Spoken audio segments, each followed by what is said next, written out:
Assalamualaikum warahmatullahi wabarakatuh. Jumpa lagi dengan kita. Kayak Repi Harun nih. Niru Repi Harun nih. Sore ini kita bincang-bincang sambil ngopi ya, ngopi-ngopi sore. Berbicara tentang manajemen keselamatan K3 atau sistem manajemen keselamatan kesehatan dan keberlanjutan atau dalam dunia konstruksi itu SMKK. Kalau dunia lain ya di luar konstruksi maksudnya. Itu di Naker itu menggunakan SMK 3. Oke, kami akan share. Mohon ditunggu share-nya.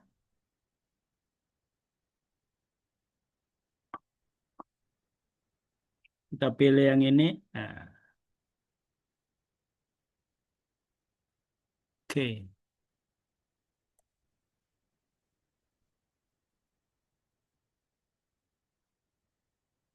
share kembali ya. Kita pilih. Maaf,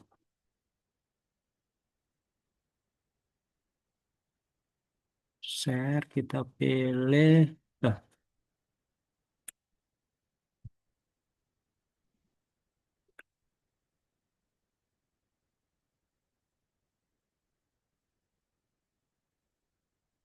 semoga muncul di layar kita. Gimana, teman-teman sekalian sehat? Apakah hujan masih ada di Jakarta dan sekitarnya? Oke, kita akan bahas tentang rencana konseptual sistem manajemen konstruksi, sistem manajemen keselamatan dan kesehatan kerja dan keberlanjutan, dan juga RKK-nya. Itu bahasan kita. Semoga manfaat. Ya. Yang pertama nanti itu adalah kapan kita menyusun SMKK gitu. Kapan? Tahapannya kapan? Hmm. Dan siapa yang diwajibkan menyusun SMKK? Pertanyaan itu harus kita dapat jawab untuk dapat memahami ini semua. Jadi, SMKK itu disusun oleh penyedia jasa konsultan konstruksi, yaitu pada saat pengkajian. Dan juga disusun oleh penyedia jasa konsultasi konstruksi pada saat perencanaan, gitu, juga pada saat perancangan, gitu. Dan juga pada saat pekerjaan konstruksi terintegrasi. Ahli K3 konstruksi dan ahli keselamatan konstruksi eh, itu membantu untuk menyusun ini ya, tidak ya, adanya di pengguna jasa. Oke, itu. Jadi yang menyusun SMKK, rancangan konseptual SMKK adalah penyedia jasa. Itu ilmu pertamanya yang jadi patokan. Dalam menyusun rancangan SMKK, penyedia jasa konsultasi konstruksi dan dan pekerjaan konstruksi gitu, yaitu penyedia jasa untuk konsultan gitu, dan juga kontraktor yang terintegrasi gitu, harus memiliki ahli keselamatan dan kesehatan kerja atau ahli K3 konstruksi, dan juga ahli keselamatan konstruksi.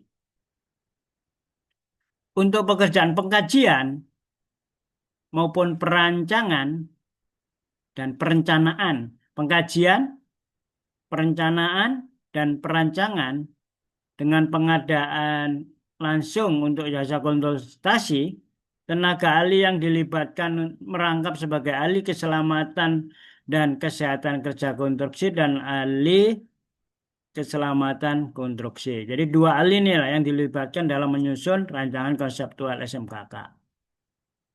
Dalam hal pekerjaan rancangan yang memiliki besaran kurang dari 50 juta, rancangan konseptual SMKK hanya memuat IBPRP.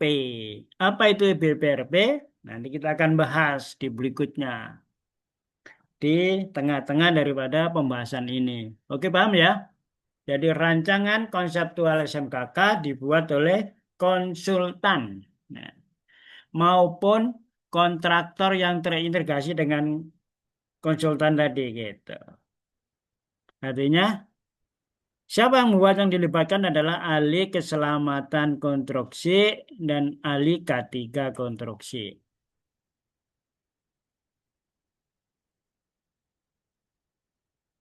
Konseptual atau rancangan konseptual SMKK itu isinya apa aja? Isinya yaitu lingkup tanggung jawab perancang, termasuk pernyataan bahwa jika terjadi revisi desain, siapa yang bertanggung jawab di sana. Tanggung jawab revisi desain dan dampaknya ada pada penyusun revisi. Tanggung jawab revisi desain dan dampaknya ada pada penyusun revisi. Kemudian kedua, muatannya adalah metode pelaksanaan pekerjaan konstruksi. Jadi, pada saat merancang konseptual SMKK ini, pada saat rancangan itu sudah disampaikan di sana, sudah ditulis ya, metode pelaksanaan konstruksinya nanti seperti apa gitu. Kemudian isinya yang ketiga yaitu standar pemeriksaan dan pengujiannya. Keempat yaitu rekomendasi rencana pengolahan lingkungan hidupnya bagaimana. Sudah ada rekomendasinya untuk menangani masalah-masalah limbah atau pengelolaan lingkungan hidup di sana gitu. Tidak tercemari dan menangani masalah tumbuh-tumbuhan dan sebagainya yang terdampak dari pekerjaan konstruksi itu. Itu sudah ada dibuat rekomendasinya di dalam rancangan SMKK. Isinya selain itu adalah IBPRP. Tujuh adalah daftar standar dan peraturan perundang-undangan keselamatan konstruksi yang ditetapkan untuk desain. 8. Pernyataan penetapan tingkat resiko keselamatan konstruksi. Jadi dalam rancangan SMKK sudah dimuat gitu pernyataan kira-kira tingkat resikonya di dalam pekerjaan konstruksi ini apa saja gitu di masing-masing tahapannya nanti. Jangan lupa juga di dalam rancangan SMKK juga dimuat biaya ya, biaya SMKK gitu, serta kebutuhan personil keselamatan konstruksi harus dimuat di sana. Kalau tidak dimuat nanti tidak dapat dibayar. Gitu. Ke-10 yaitu rancangan panduan keselamatan pengoperasian dan pemeliharaan konstruksi bangunan. Jadi muatan rancangan konseptual SMKK dalam tahap pengkajian dan atau perancangan sesuai dengan pasal 4 dan 5 suplemen C adalah sebagai berikut. Gitu. Untuk lokasi, eh, aspek informasi ya lokasi itu kondisi awal. Itu harus sudah ada dimuat di sana. Ketersediaan material sudah ada dibuat, bahan dan alat gitu. Kemudian rekomendasinya seperti apa perlakuan metode sesuai dengan kondisi yang dibutuhkan. Lingkungan fisik, aspek informasi terkait lingkungan fisik. Pengaruh konstruksi pada vegetasi seperti apa? Pengaruh konstruksi terhadap populasi, terhadap bangunan sekitar, terhadap proyek lain, terhadap proyek kita sendiri. Kemudian kebutuhan teknisnya yaitu rekomendasi teknis adalah kebutuhan dan perlindungan lingkungan fisik dan keselamatan publik di sekitar proyek seperti apa. Harus diberikan rekomendasinya. Dari aspek sosial ekonomi, yaitu informasi yang harus diberikan di dalam rancangan konseptual SMKK ini adalah pengaruh hubungan sosial, budaya, ekonomi, kesehatan masyarakat, dan kearifan lokal masyarakat sekitar proyek. Gitu. Kemudian rekomendasinya adalah kebutuhan pengkajian dampak konstruksi terhadap sosial ekonomi masyarakat sekitar. Aspek informasi terkait dengan dampak lingkungan, maka informasi awal harus diberikan telaah aspek lingkungan. Rekomendasinya adalah kebutuhan penyusunan dokumen lingkungan, AMDAL, UKL, UPL, SPPL. Nah, itu harus sudah direkomendasikan di dalam rancangan konseptual SMKK. Oke, baik. Sekarang kita bahas RKK. RKK penyedia jasa pekerjaan konstruksi dan pekerjaan konstruksi terintegrasi. Jadi kalau SMKK dibuat oleh seorang konsultan, kalau RKK dibuat oleh siapa? Yaitu dibuat oleh penyedia jasa konsultasi konstruksi dan manajemen penyelenggaraan konstruksi. Dibuat oleh penyedia atau disusun oleh seorang penyedia jasa konsultan konstruksi pengawas. Gitu. Jadi konsultan manajemen, konsultan pengawas, konsultan pekerjaan konstruksi gitu. Maaf, konsultan manajemen konstruksi, konsultan pengawas harus membuat suatu RKK.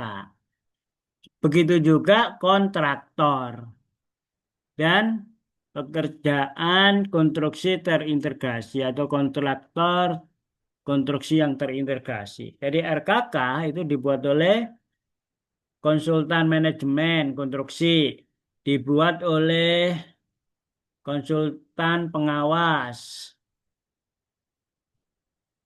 dibuat oleh kontraktor dan dibuat oleh kontraktor yang terintegrasi gitu.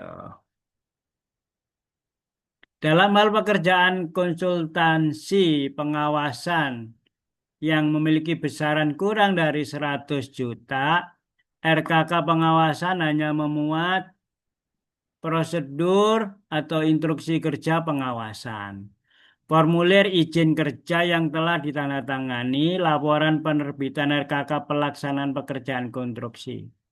Kalau di bawah 100 juta ya untuk konsultan pengawas. Kan konsultan pengawas harus membuat suatu RKK. Tapi untuk yang pekerjaan kontraktornya, maaf ya, kontraknya konsultan pengawas tadi di bawah 100 juta, maka dia harus membuat cuman prosedur dan instruksi kerja aja. Formulir izin kerja sama laporan penerapan SMKK. Jadi kalau ada pekerjaan pengawasan Yudit, pembangunan Yudit, isinya ada 50 juta gitu. Di lingkungan RW 014 dan RW 09. Maka konsultan pengawas harus membuat RKK sebenarnya. Itu yang isinya prosedur dan instruksi kerja pengawasan. Formulir izin kerja yang ditandatangani dan laporan penerapan RKK pelaksanaan pekerjaan. Itu. Kemudian untuk pekerjaan pengawasan dengan pengadaan langsung jasa konsultasi, itu tenaga ahli yang dilibatkan merangkap sebagai ahli keselamatan dan kesehatan kerja konstruksi dan juga ahli keselamatan konstruksi. Jadi waktu membuat RKK itu harus melibatkan ahli K3 konstruksi sama ahli keselamatan konstruksi gitu.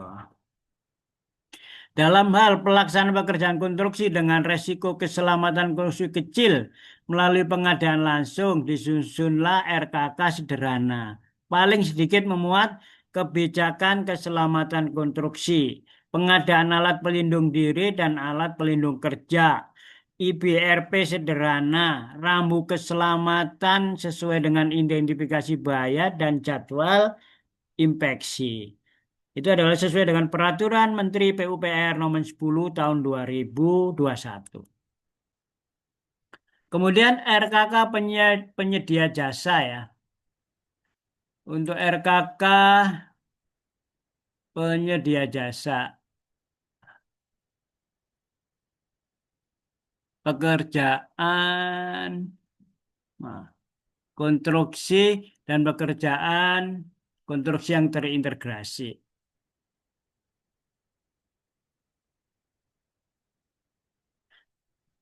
RKK atau Rencana Keselamatan Konstruksi untuk pekerjaan konstruksi dan pekerjaan konstruksi yang integrasi itu disusun oleh ahli K3 konstruksi atau ahli keselamatan konstruksi dan atau petugas keselamatan konstruksi di pengguna jasa, yaitu di yang owner gitu, di owner.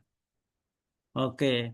RKK dalam hal pekerjaan konstruksi yang dilaksanakan secara swakelola atau tanpa penyedia jasa disusun RKK kegiatan yang memuat IBPRP, analisa keselamatan konstruksi dan jadwal investasi dan pengadaan. Jadi walaupun swakelola tetap disusunlah RKK yang memuat IBPRP serta analisa keselamatan konstruksi serta jadwal inspeksi dan pengadaan. Jadi LKK ini wajib dibuat gitu. Dalam hal pekerjaan pengawasan, pengawasan konstruksi yang dilaksanakan secara swakelola, maka disusun RKK kegiatan yang muat identifikasi bahayanya dan sasaran setelah program. Walaupun pengawasan untuk pekerjaan konstruksi yang swakelola, maka tetap harus ada RKK-nya. Walaupun itu hanya memuat identifikasi bahaya serta sasaran dan program aja gitu. Tetap harus dibuat. Jadi RKK wajib dibuat. Oke, muatan substansi RKK untuk penyedia jasa pekerjaan konstruksi dan pekerjaan konstruksi terintegrasi. Kita bahas elemen dan subelemennya ya. Elemen kepemimpinan dan partisipasi tenaga kerja dalam keselamatan konstruksi, yaitu dengan subelemen kepedulian pimpinan terhadap isu eksternal dan eksternal, organisasi pengelola SMKK, komitmen keselamatan konstruksi dan partisipasi tenaga kerja, supervisi training, akuntabilitas sumber daya dan dukungan. Kemudian untuk perencanaan keselamatan konstruksi, subelemennya adalah EBPRP, rencana tindakan keteknikan, manajemen, dan tenaga kerja yang tertuang dalam sasaran dan program. Kemudian pemenuhan standar dan peraturan perundang-undangan K3. Sedangkan elemen dukungan keselamatan konstruksi, maka isi subelemennya terdiri dari sumber daya berupa teknologi, peralatan, material, dan biaya. Kompetensi tenaga kerja, gitu. Kemudian kepedulian organisasi, manajemen komunikasi, informasi terdokumentasi, begitu.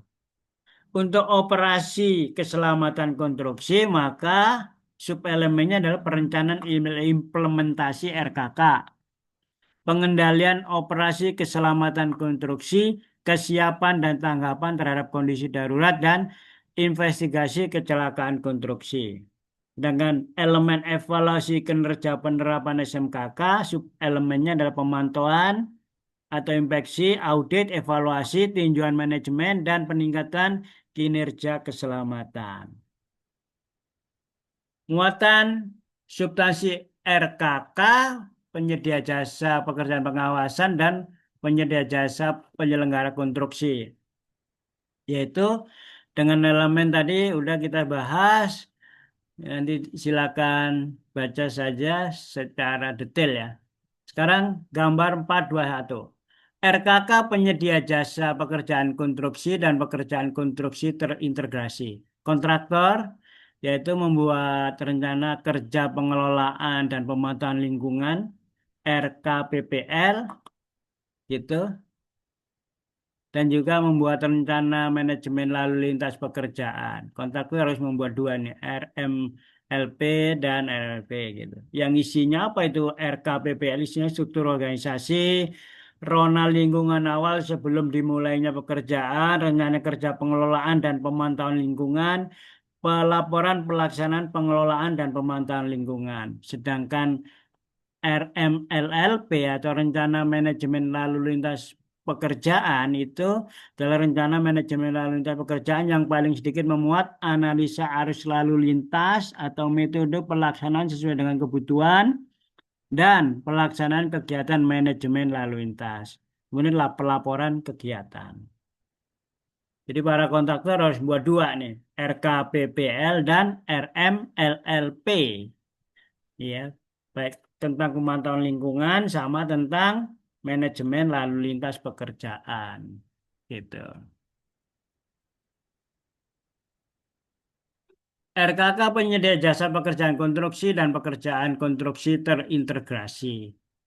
Baik, dalam pengendalian sub penyedia jasa dan pemasok, penyedia jasa harus memastikan kontrak, membuat anggaran biaya penerapan SMKK sesuai kebutuhan. Jadi, eh,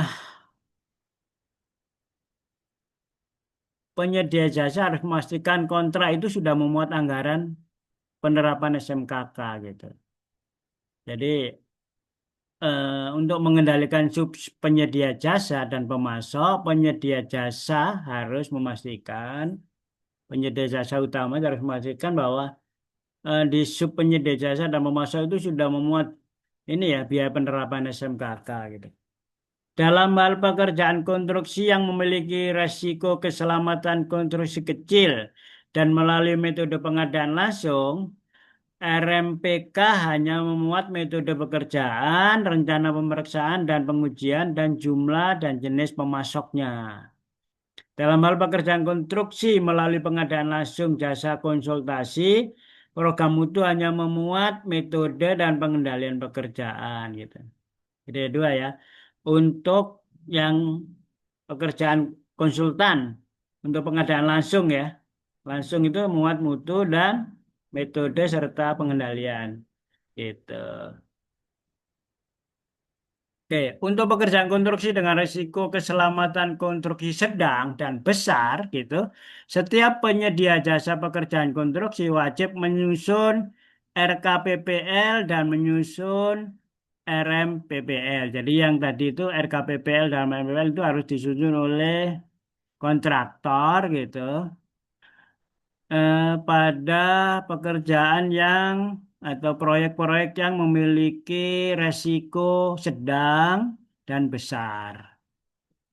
Untuk pekerjaan konstruksi yang tidak terkait dengan lalu lintas, katakanlah tidak terkait dengan lalu lintas secara langsung gitu, maka RMLLP paling sedikit memuat penentuan lalu lintas di lokasi pekerjaan, pertimbangan kelas jalan, serta perambuan untuk keselamatan pekerjaan dan penggunaan jalan.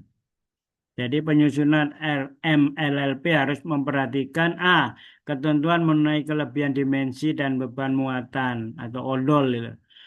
Truk-truk yang masuk di sana, alat berat yang masuk di sana harus dipertimbangkan ininya. Karena pekerjaan eh, konstruksi pastilah arus material, arus alat itu melewati jalan ya, jalan utama. Kalau proyeknya itu agak masuk ke dalam gitu, jauh dari lalu lintas utama, maka tetap saja pada saat pengiriman material di jalanan itu juga melalui jalan utama dulu ya. Analisa dampak lalu lintas jika diperlukan gitu. Bagaimana kalau macet, bagaimana kalau melakukan pengecoran gitu ya, tetapi batching plan-nya ada di jauh di lokasi proyek, maka ini harus dianalisa nih berapa jam sampai sana. Kalau macet bagaimana? Pengaruhnya terhadap kualitas betonnya, pengaruh tidak. Nah, itu harus dianalisa atau dimasukkan di dalam waktu nyusun RMLLP. SMKK dalam tahap pemilihan. Jadi, dokumen Sistem Manajemen Keselamatan Kerja itu sudah disusun pada mulai perencanaan sampai kepada masa pemilihan dan pelaksanaan.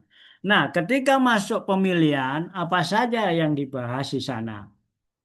Dalam tahap pemilihan, yaitu saat persiapan pemilihan, hasil dokumen perancangan itu dimasukkan dalam dokumen pemilihan, di mana uraian pekerjaan identifikasi biaya dan penetapan tingkat risiko biaya penerapan SMK pada HPS dan kualifikasi personil manajerial itu sudah disiapkan. Pada saat pelaksanaan pemilihan, yaitu penjelasan penerapan SMKK itu dilakukan pada saat unwishing gitu. Kalau tidak dijelaskan maka ini bisa batal ya. Penyampaian dokumen penawaran, yaitu dalam dokumen penawaran sudah harus memuat RKK penawaran, biaya penerapan SMKK berdasarkan pengendalian dalam RKK, dan personil manajer untuk keselamatan konstruksi. Jadi pada saat pemilihan yaitu sang konsultan atau sang kontraktor tadi juga menawarkan itu ya sudah harus ditawarkan nih biayanya penerapan sudah dimuat di sana. Kemudian dievaluasi ya, evaluasi waktu pengadaan nanti evaluasi dokumen penawaran. Personil manajer sesuai dengan kualifikasi resiko keselamatan. Kalau tidak sesuai personilnya out. RKK penawaran memuat 5 elemen SMKK. Kalau tidak memuat maka bisa dipertimbangkan kalah atau gagal. Biaya penerapan SMKK pada daftar kuantitas dan daftar harga. Jadi kalau tidak ada biayanya maka bisa out ini. Eh, Ada tapi nggak komplit nggak apa-apa. Tapi kalau tidak ada sama sekali biaya penerapan SMKK maka bisa kalah. Penetapan pemenang. Penetapan pemenang penyedia jasa konstruksi dari mulai persiapan pemilihan, pelaksanaan pemilihan, evaluasi pemilihan, dan penetapan pemenang. Oke, ketentuan SMKK dalam tahap konstruksi.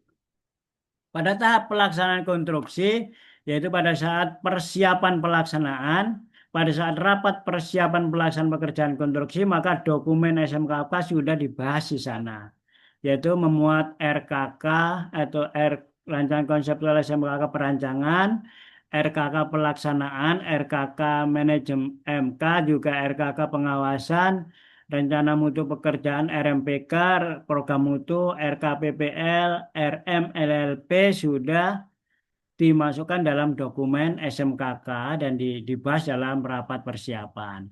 Kemudian pada saat pelaksanaan konstruksinya, yaitu pemeriksaan bersama, kita mutual check kita. Apa itu gambar kerja kita cek, rencana metode pelaksanaan kerja yang dimuat di dalam RMKK tadi kita cek, analisa keselamatan konstruksi ada nggak analisa AKK-nya, kita cek di sana, rencana inspeksi dan pengujian ITP komplit nggak, ada nggak gitu, izin kerjanya ada nggak, pelaksanaan konstruksi kalau oke baru pelaksanaan konstruksi, kalau tidak maka harus diulang gitu.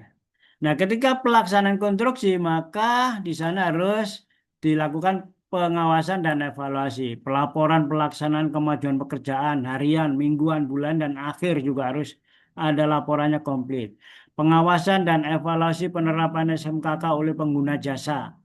Penyesuaian dokumen SMKK berdasarkan perubahan lingkungan dan kondisi saat pelaksanaan pekerjaan. Pengawasan dan evaluasi kinerja penerapan SMKK bulanan atau oleh pengguna jasa. Peningkatan kinerja sesuai dengan hasil evaluasi.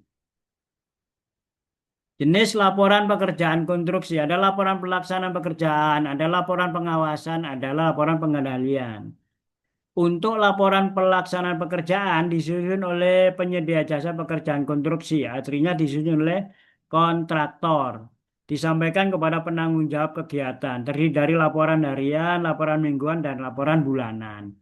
Untuk laporan pengawasan, laporan bulanan disampaikan kepada penanggung jawab kegiatan yang disusun oleh direksi teknis berupa laporan pelaksanaan pekerjaan konstruksi.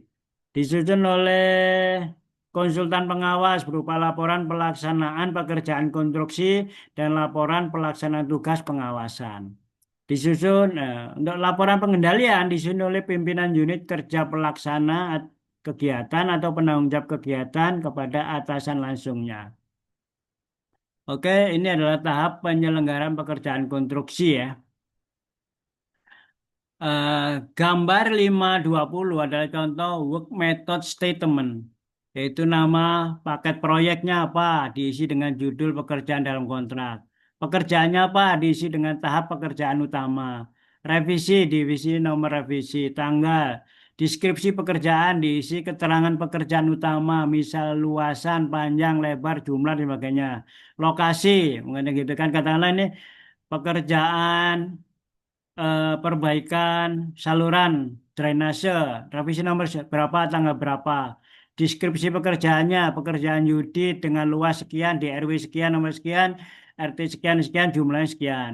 Laporan pekerjaan diisi dengan keterangan lokasi pekerjaannya. Dilakukan di Medang Lestari RW 014 dan 09. Gitu. Tugas diisi dengan turunan pekerjaan utama. Waktu dimulai pekerjaan katakanlah bulan Februari tahun 2025 tanggal sekian. Durasi pekerjaan 3 minggu atau 2 bulan kata gitu. Diisi juga. Tahapan tugas diisi dengan tahapan penyelesaian tugas. Personil jumlahnya berapa orang? Kompetensinya apa aja? Pengawas pekerjaan siapa? Diisi di sini harus termuat. Jangan disembunyikan ya.